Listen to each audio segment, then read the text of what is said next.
Shalom dan selamat hari Minggu kepada kita semua. Sekali lagi kita bertemu dalam ibadah kita pada hari ini sekali lagi. Dan sebelumnya kita memulakan acara ibadah kita, terlebih dahulu kita datang kepada Tuhan dan saya pimpin kita dalam doa. Mari kita berdoa. Segala pujian syukur kami naikkan ke hadirat-Mu Bapa, atas pimpinan dan kasih setia-Mu dalam kehidupan kami. Pada saat itu Tuhan, kami membawa seluruh pengucapan syukur kami di hadapan-Mu. Dan sebentar lagi Tuhan, kami akan terus beribadah bersama-sama jemaat Tuhan daripada Pelayanan Bahasa Malaysia BMBC Bapa. Kiranya Engkau Tuhan yang akan terus memberkati setiap anak-anak-Mu dimanapun kami berada pada saat hari ini Tuhan. Bapa, juga kami berdoa Bapa, bila kuasa-Mu yang akan terus memimpin kami. Bila Engkau Tuhan juga yang akan turut bekerja untuk mendatangkan kebaikan dalam kehidupan kami. Di saat kami menghadapi kesukaran Tuhan, di saat kami menghadapi berbagai cabaran yang kami hadapi pada saat ini Tuhan, bila kuasa-Mu yang akan terus menguatkan kami, sehinggalah setiap cabaran ataupun rintangan yang kami hadapi, biarlah kami mengandalkan Tuhan dalam kehidupan kami setiap hari. Dan pada saat juga Tuhan, kami bersyukur atas kesempatan yang telah Engkau berikan bagi kami melalui ibadah ini Tuhan. Sungguh pun kami akan terus dikuatkan melalui ibadah ini Tuhan, melalui rekaman ini juga Bapa. Biarlah iman kami akan terus berkobar-kobar untuk mau mencari Engkau sebagai Tuhan dan Raja kami. Berkati anak-anak-Mu Tuhan, dimanapun kami berada pada saat ini bersama dengan keluarga kami masing-masing. Terima kasih Tuhan, kami serahkan ibadah ini hanya di dalam nama Tuhan Yesus Kristus. Kami telah berdoa serta mengucap syukur. Amin. Kau Tuhan yang selamatkanku, terima kasih Yesus. Kau Tuhan yang pulihkanku, terima kasih. Kau Tuhan yang sembuhkanku, terima kasih Yesus. Kau Tuhan memberkatiku, terima kasih. Segala pujian dan syukur hanya bagi-Mu Yesus. Dengan apakah ku balas kasih-Mu? Segala hormat kemuliaan hanya layak bagi-Mu. Ku sembah Yesus seumur hidupku.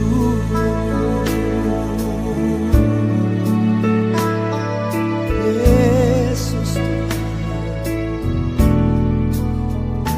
Kau Tuhan yang selamatkanku, terima kasih Yesus. Kau Tuhan yang pulihkanku, terima kasih.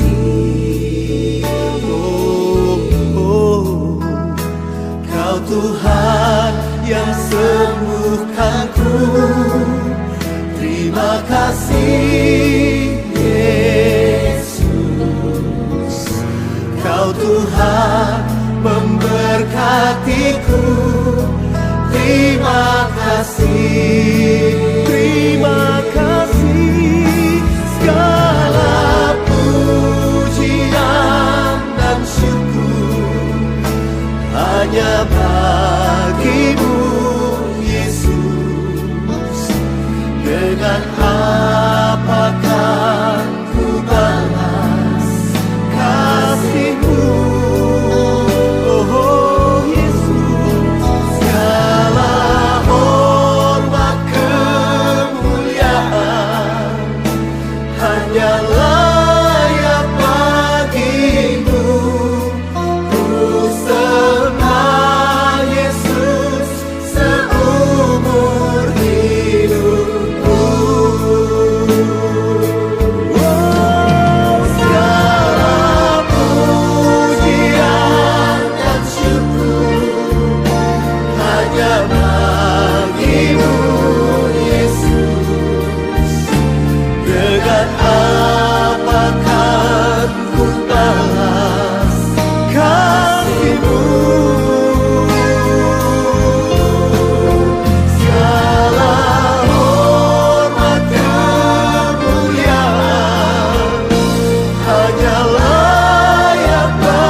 pengumuman, dan saya mempersilakan Penatua Stanley untuk menyampaikan pengumuman kepada kita semua mengenai info-info yang perlu kita ketahui daripada pelayanan kita. Dan oleh itu saya mempersilakan Penatua Stanley untuk memberi pengumuman kepada kita. Dipersilakan.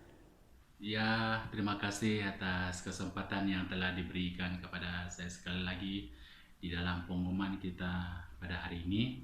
Terlebih dahulu saya ingin mengucapkan salam kepada kita semua. Apa kabar semua? Dan saya berharap kepada kita semua senantiasa dalam keadaan di dalam perlindungan Tuhan pada setiap hari, setiap waktu.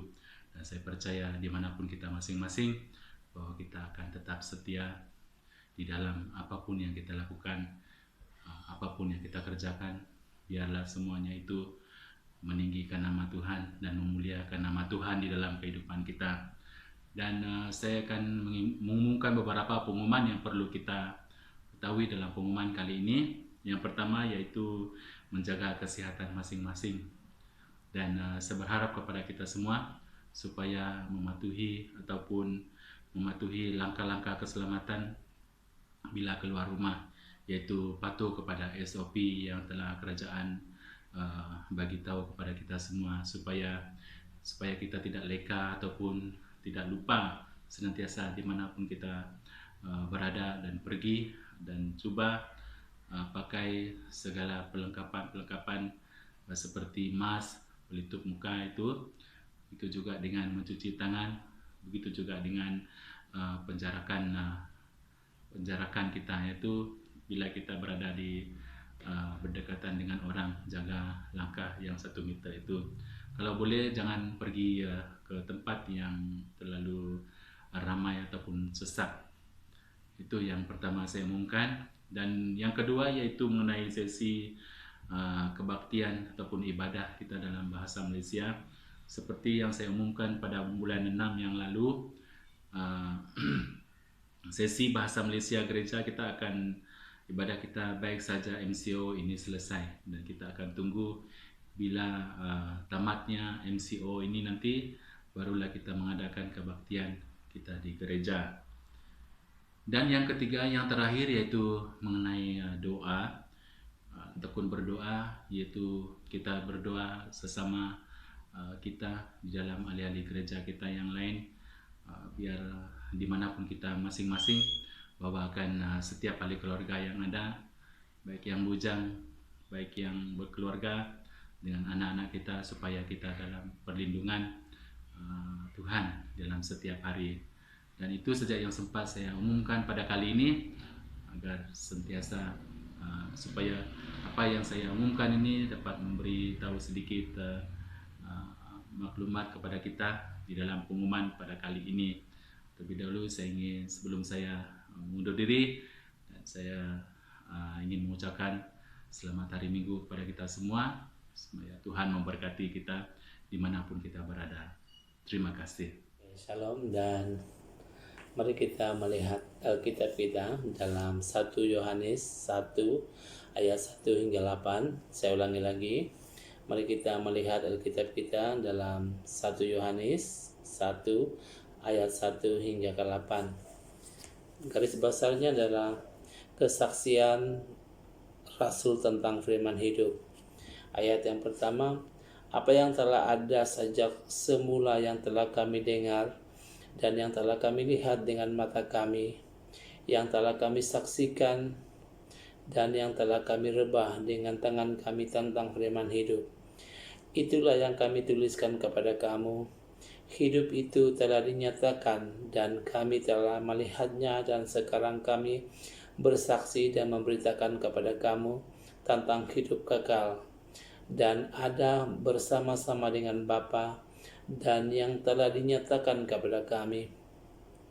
Apa yang telah kami lihat dan yang telah kami dengar itu kami beritakan kepada kamu juga, supaya kamu pun beroleh persekutuan dengan kami, dan persekutuan kami adalah persekutuan dengan Bapa dan dengan anaknya Yesus Kristus. Dan semuanya ini akan kami tuliskan kepada kamu, supaya sukacita kami menjadi sempurna. Dan inilah berita yang telah kami dengar dari Dia, dan yang kami sampaikan kepada kamu. Allah adalah terang, dan di dalam Dia sama sekali tidak ada kegelapan. Jika kita katakan bahwa kami beroleh persekutuan dengan Dia, namun kita hidup di dalam kegelapan, kita berdusta, dan kita tidak melakukan kebenaran. Tetapi jika kamu hidup di dalam terang sama seperti Dia ada di dalam terang, maka kita beroleh persekutuan dengan orang, dengan yang lain.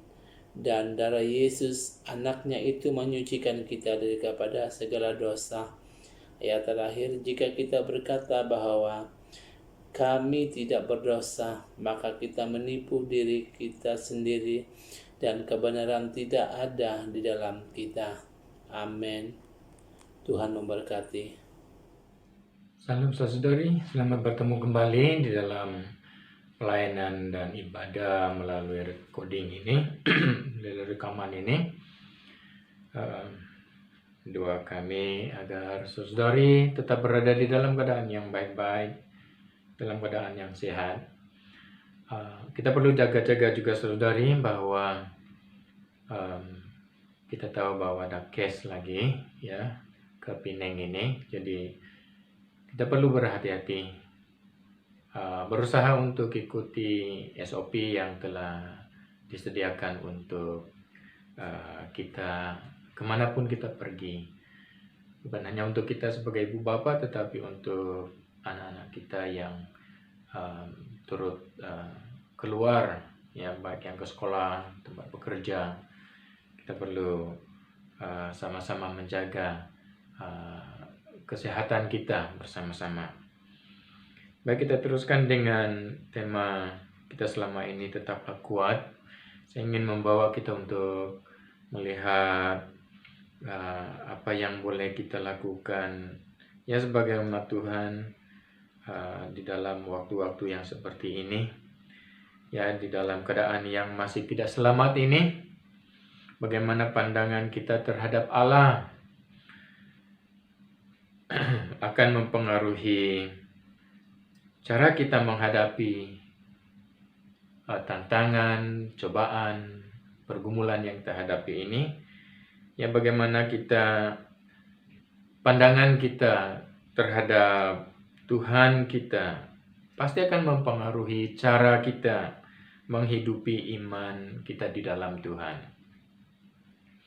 Banyak contoh di dalam firman Tuhan ataupun dalam Alkitab ini yang dapat kita pelajari daripada mereka, dari orang-orang yang hidup dalam masa-masa sukar.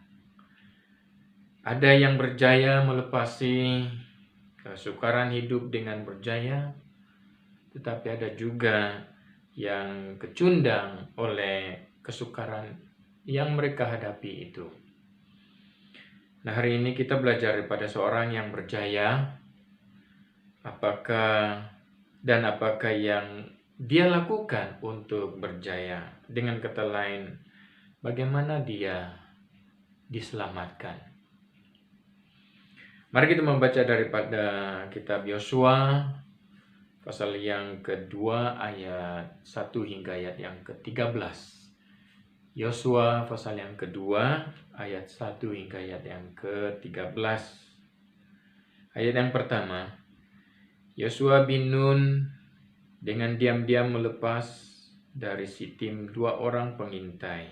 Katanya, "Pergilah, amat-amatilah negeri itu dan kota Yeriko." Maka pergilah mereka dan sampailah mereka ke rumah seorang perempuan sundal yang bernama Rahab, lalu tidur di situ. Kemudian diberitahukanlah kepada Raja Yeriko demikian, "Tadi malam ada orang datang kemari dari orang Israel untuk menyelidiki negeri ini." Maka Raja Yeriko menyuruh orang kepada Rahab mengatakan, Bawalah keluar orang-orang yang datang kepadamu itu, yang telah masuk ke dalam rumahmu, sebab mereka datang untuk menyelidiki seluruh negeri ini. Tetapi perempuan itu telah membawa dan menyembunyikan kedua orang itu.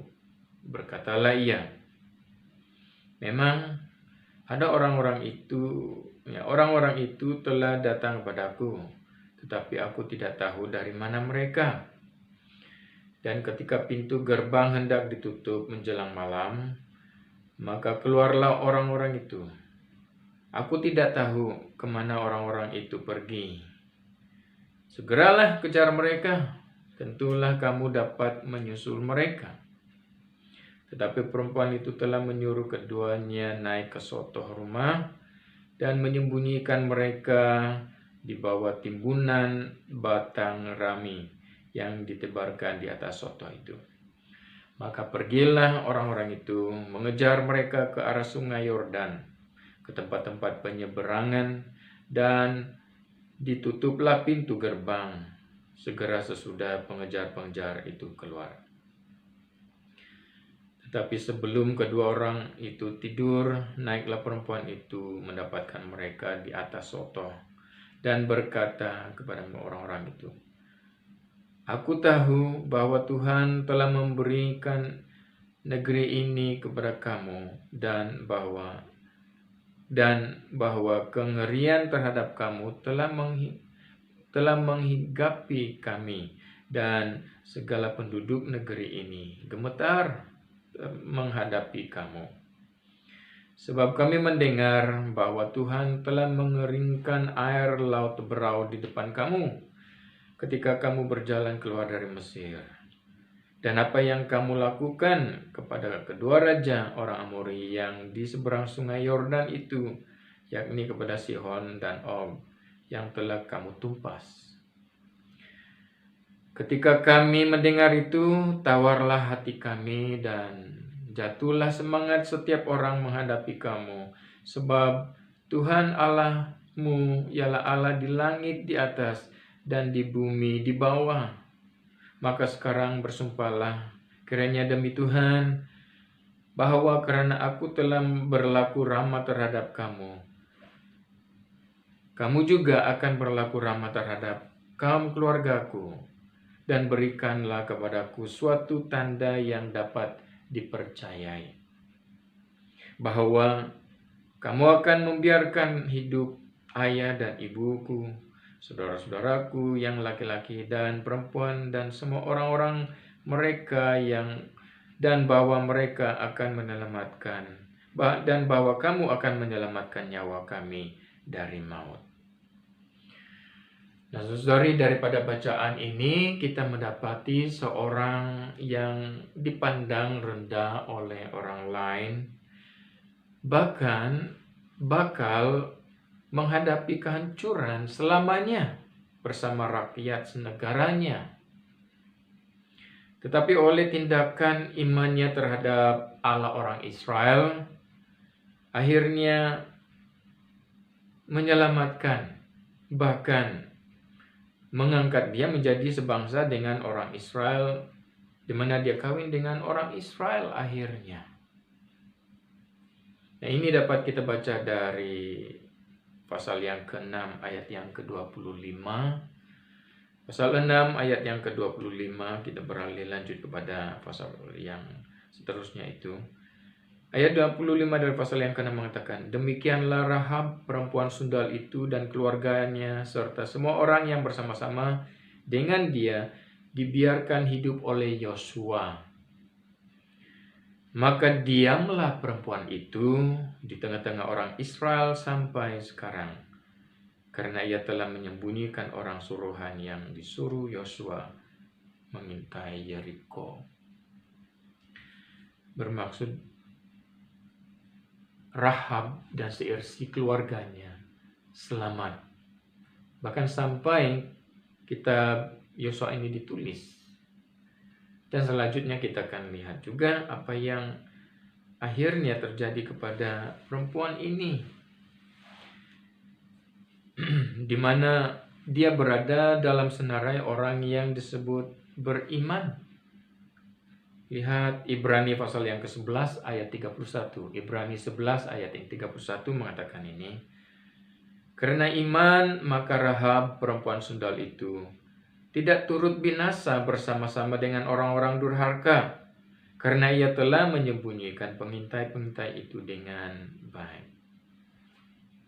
Karena iman.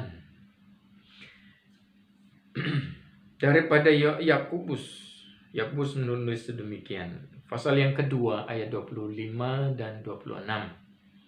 Yakobus mengatakan, dan bukankah demikian juga Rahab pelacur itu dibenarkan karena perbuatan-perbuatannya ketika ia menyembunyikan orang-orang yang disuruh itu di dalam rumahnya, lalu menolong mereka lolos melalui jalan yang lain?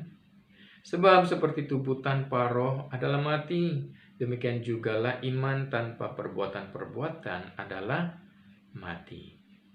Bahkan dalam cerita catatan keturunan Raja Daud kepada Tuhan Yesus,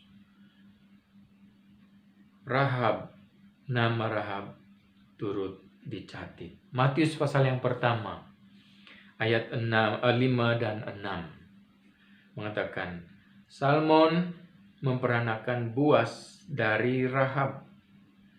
Boas memperanakan Obed dari Rut. Obed memperanakan Isai. Isai memperanakan Raja Daud dan seterusnya. Nah, menurut tradisi, Salmon yang telah menikah dengan Rahab ini, yang telah kawin dengan Rahab ini, kemudian yang memperanakan Boas. Menurut tradisi, Salmon adalah salah satu dari kedua pengintai itu. Nah, Rahab kemudiannya bukan hanya tinggal bersama-sama, dipelihara, dijaga, dilindungi bersama-sama dengan umat Israel yang lain oleh Yosua, dia juga menjadi istri kepada orang Israel sendiri, yaitu Salmon ini. Jadi dia menjadi keluarga bangsa orang Israel. Dan seorang perempuan yang sedang menghadapi kehancuran selamanya bersama rakyat senegaranya, akhirnya diselamatkan karena tindakan imannya kepada Allah orang Israel. Baik, untuk memahami keadaan dalam cerita ini yang telah kita baca tadi, kita mundur ke 40 tahun ke belakang yang lalu untuk melihat bagaimana Rahab ini kemudiannya bertindak dengan iman pada Allah orang Israel. Ke-12 Bani Israel 40 tahun sebelumnya itu hidup sebagai hamba, sebagai tahanan di negara Mesir, di mana di bawah kepimpinan keluarga Musa, Harun dan Miriam, Allah membebaskan umat Tuhan ini. Oleh karena ketidakpercayaan mereka akhirnya mengembara di padang gurun selama 40 tahun. Dan keseluruhan generasi yang keluar dari Mesir itu mati dalam tempo 40 tahun karena ketidakpercayaan mereka. Dan ke-12 suku ini sekarang berada di seberang sungai Yordan dan sedia untuk menawan tanah Kanaan yang berada di seberang sungai Yordan.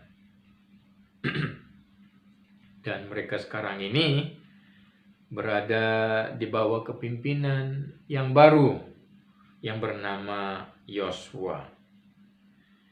Nah, kota pertama yang harus mereka tawan untuk menduduki tanah Kanaan ini adalah kota Yeriko, yang merupakan sebuah kota yang subur, seperti mana yang Allah telah janjikan untuk umatnya, yang mereka akan mendiami tanah yang penuh dengan susu dan madu. Dan kota pertama ini memenuhi ciri-ciri tersebut. Karena kota Yeriko merupakan sebuah kota yang subur, yang memenuhi ciri-ciri janji Tuhan yang mereka akan mendapat sebuah tempat yang penuh dengan susu dan madu. Kota ini juga dikelilingi tembok yang terkuat di seluruh tanah Kanaan. Ia sangat tinggi dan setebal 20 kaki. Yang menurut arkeologi, ia mempunyai 2 tembok. Kota Yeriko ini bukan hanya satu tembok mengelilingi kota Yeriko, tetapi dikelilingi oleh 2 tembok. Dan di antara kedua tembok ini, antara tembok pertama dengan tembok yang kedua,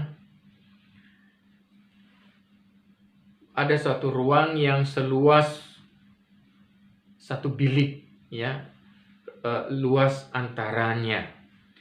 Jadi musuh, sekalipun mereka berjaya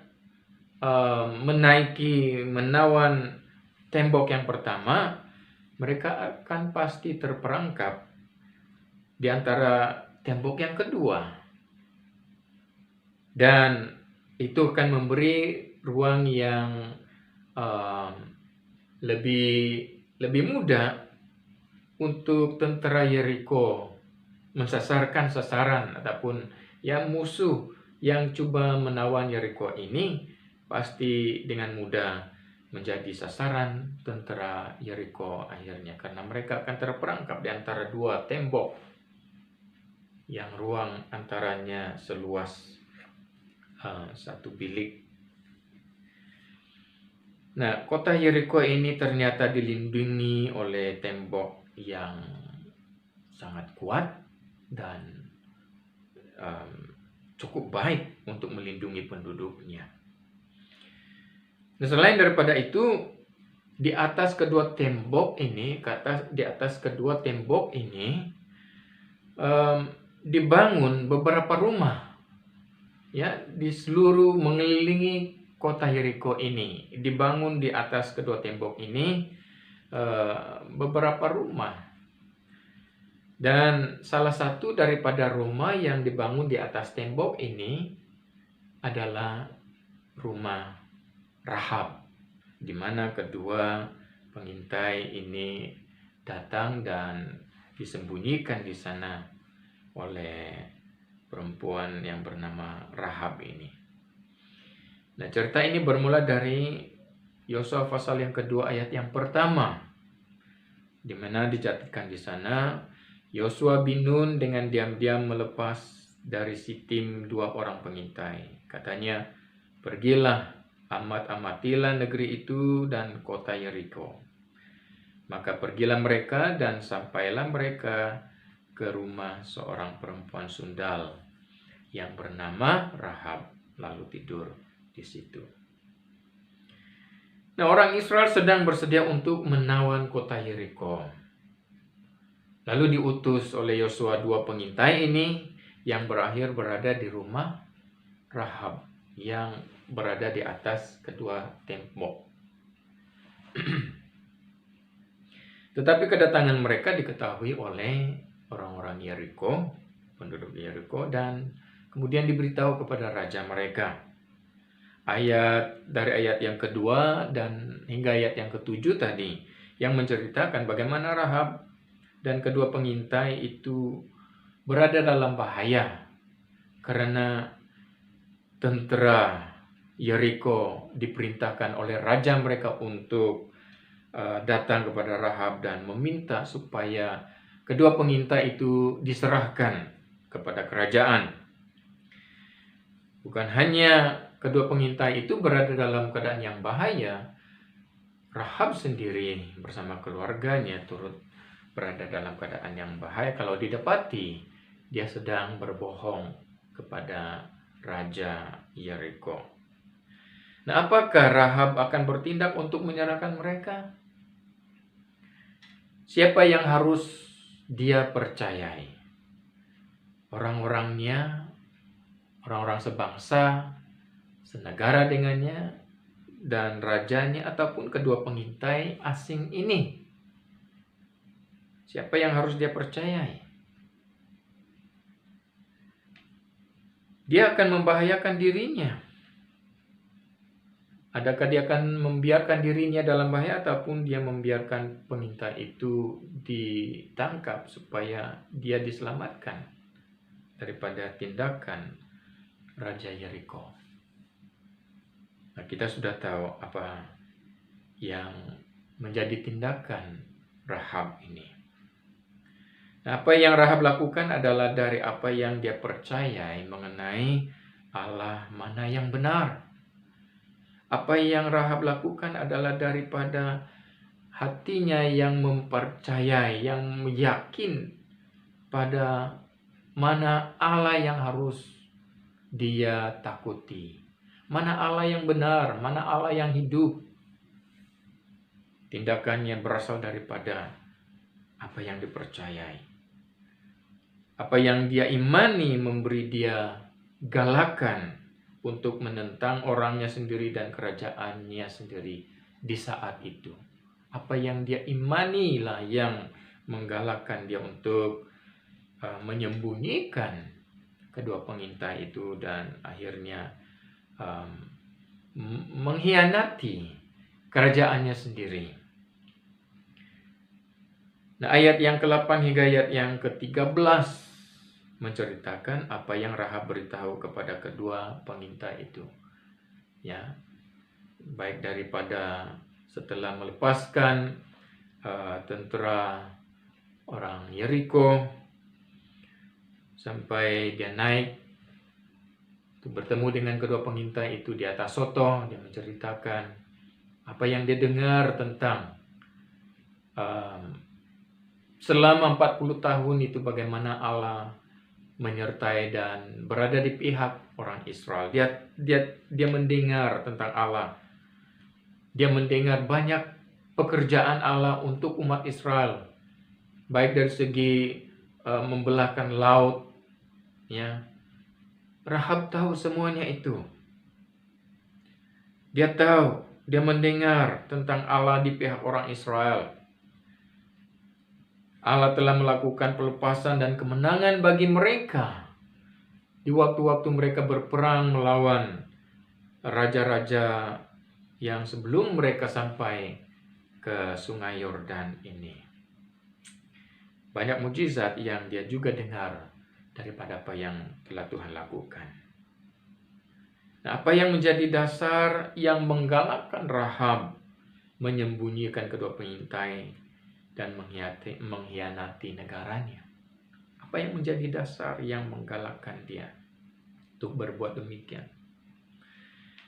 Dasar yang menggalakkan dia untuk berbuat demikian itu adalah Rahab sendiri telah berkeputusan untuk mempertaruhkan nyawanya.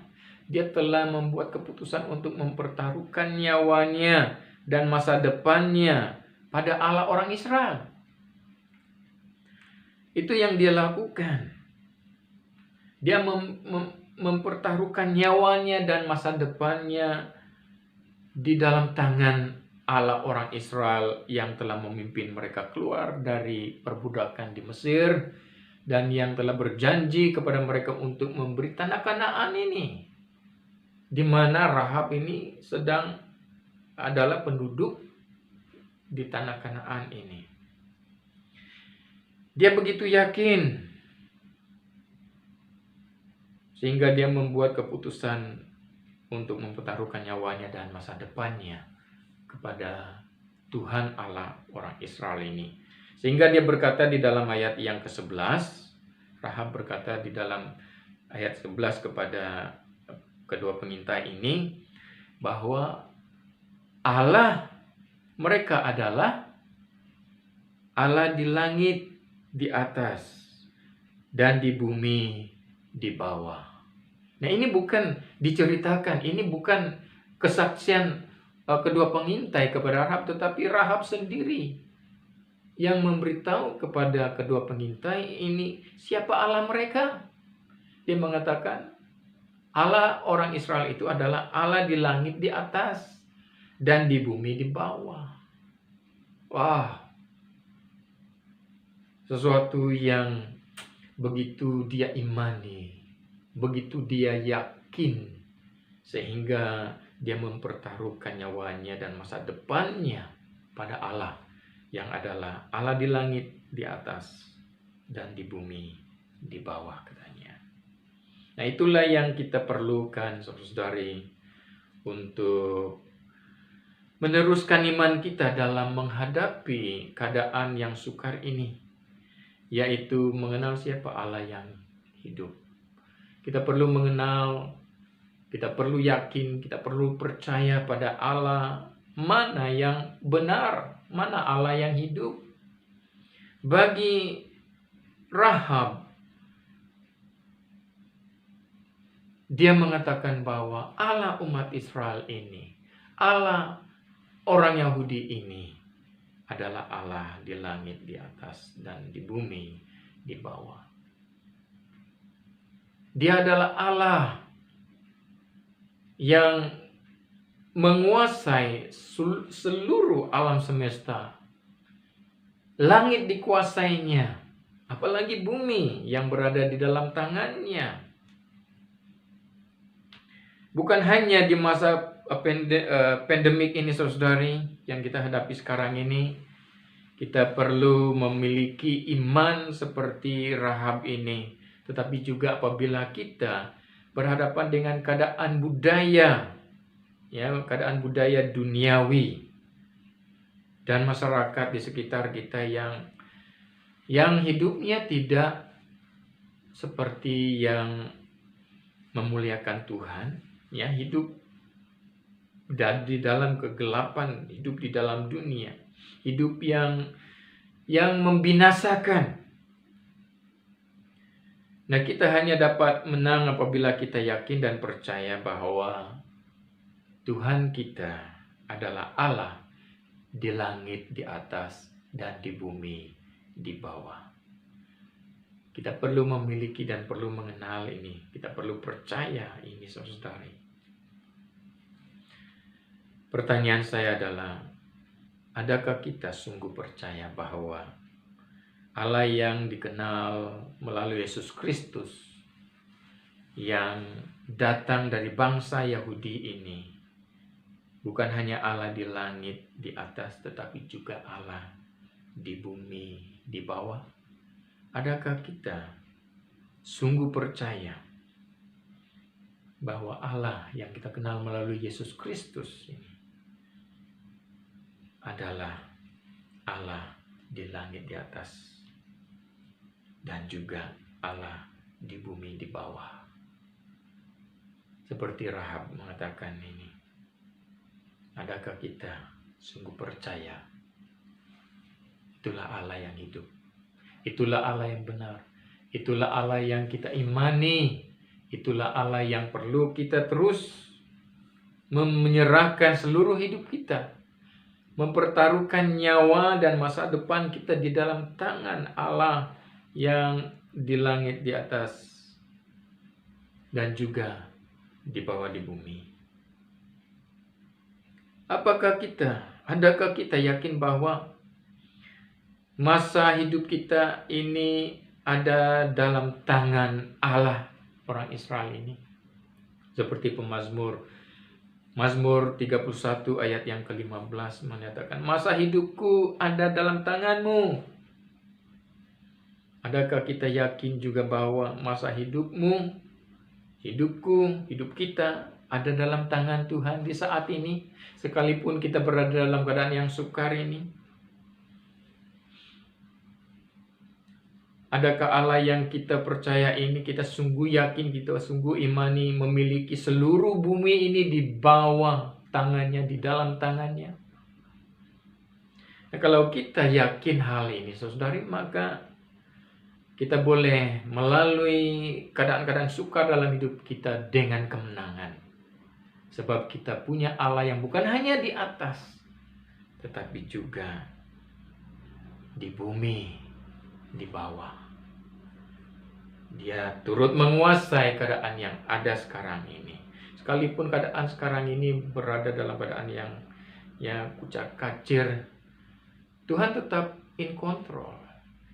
Nah, kalau kita melihat Allah seperti Rahab melihat Allah orang Israel ini, maka kita dapat mengatakan bahwa Tuhan yang berdaulat, Tuhan yang in control. Sekalipun keadaan yang sukar kita hadapi ini, sekalipun dalam keadaan politik di negara kita ini tidak menentu, kita tetap dapat mengatakan Tuhan Allahku melalui Yesus Kristus adalah yang in control dalam keadaan yang seperti ini. Adakah kita pasti bahwa tangannya akan menopang dan menolong kita dalam apapun keadaan dan memberi kita kemenangan? Rahab percaya dan dia serta seluruh keluarganya akhirnya diselamatkan karena tindakannya untuk percaya akan Allah orang Israel ini. Dia meletakkan seluruh hidup dan masa depannya di dalam tangan Tuhan Allah yang ada di langit di atas dan di bumi di bawah. Sehingga akhirnya dia bersama keluarganya, seisi keluarganya diselamatkan. Bahkan mereka diberkati dengan tinggal bersama-sama dengan orang Israel. Bahkan Rahab sendiri menjadi nenek kepada Raja Daud yang kemudiannya silsilah Tuhan Yesus, nama Rahab tercatat. Kemenangan terjadi buatnya, keselamatan terjadi buatnya karena dia melihat siapa Allah yang orang Israel ini percayai. Dia adalah Allah di langit di atas dan di bumi di bawah. Berarti dia menguasai. Rahab melihat siapa Allah sebenarnya. Dia adalah Allah yang mengatasi segala sesuatu. Dia ada di mana-mana. Dia menguasai segala sesuatu. Mari kita di dalam saat-saat seperti ini tetap punya iman yang sedemikian, saudari. Mari kita berdoa. Bapa, kami bersyukur karena kami punya Allah yang menguasai segala sesuatu. Tidak ada yang terkecuali dari pandangan Tuhan, dari pemeliharaan Tuhan. Kami punya Allah yang seperti yang diakui oleh Rahab. Engkau adalah Allah di langit di atas dan di bumi di bawah. Engkau menguasai segala sesuatu. Oleh karena itu Bapa, kami menyerahkan kehidupan kami, masa depan kami ke dalam tangan-Mu. Biarlah Tuhan turut melindungi, menyertai dan membungkusi kami dalam kuasa hadirat-Mu Tuhan. Untuk anak-anak Tuhan, anggota jemaat kami, sepanjang minggu seterusnya Tuhan, Kau turut hadir. Pimpin mereka, bawa mereka keluar masuk dari rumah dengan keadaan yang selamat. Menambah mereka pergi Tuhan, di sana Engkau turut hadir. Dari yang termuda, anak-anak kami yang ke sekolah, yang ke tempat bekerja, saudari yang bekerja, dan para ibu-ibu yang tinggal di rumah untuk urusan keluarga dan sebagainya, apa yang mereka lakukan, Tuhan Engkau turut menyertai dan hadir dalam kehidupan anak-anak-Mu. Lindungi kami dari sakit penyakit dan hal-hal yang bahaya, dan hal-hal dunia ini yang akan membinasakan kehidupan kami. Bapa, kami doakan perlindungan-Mu, kesembuhan-Mu juga terjadi buat saudari yang kurang sehat di saat ini. Mungkin juga ahli-ahli keluarga kami di kampung, di mana-mana mereka berada. Mungkin saat ini dalam kelemahan tubuh, Bapa berikan mereka kesembuhan. Terima kasih Bapa, Engkau berkati. Mari kita mengangkat tangan kita untuk menerima doa berkat ini. Tuhan memberkati engkau dan melindungi engkau. Tuhan menyinari engkau dengan wajah-Nya dan memberi kasih karunia. Tuhan menghadapkan wajah-Nya kepadamu dan memberi engkau damai sejahtera. Kasih Allah Bapa dan kasih anugerah Yesus Kristus dan persekutuan Roh Kudus menyertai engkau sekarang dan selama-lamanya. Anak-anak Tuhan yang percaya katakan, Amin. Amin. Kau Tuhan yang selamatkanku, terima kasih Yesus. Kau Tuhan yang pulihkanku, terima kasih.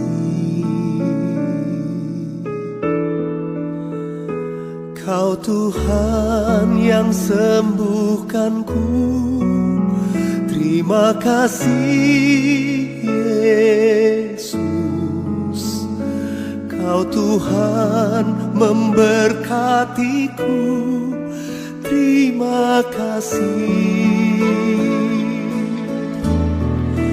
Segala pujian dan syukur hanya bagimu Yesus.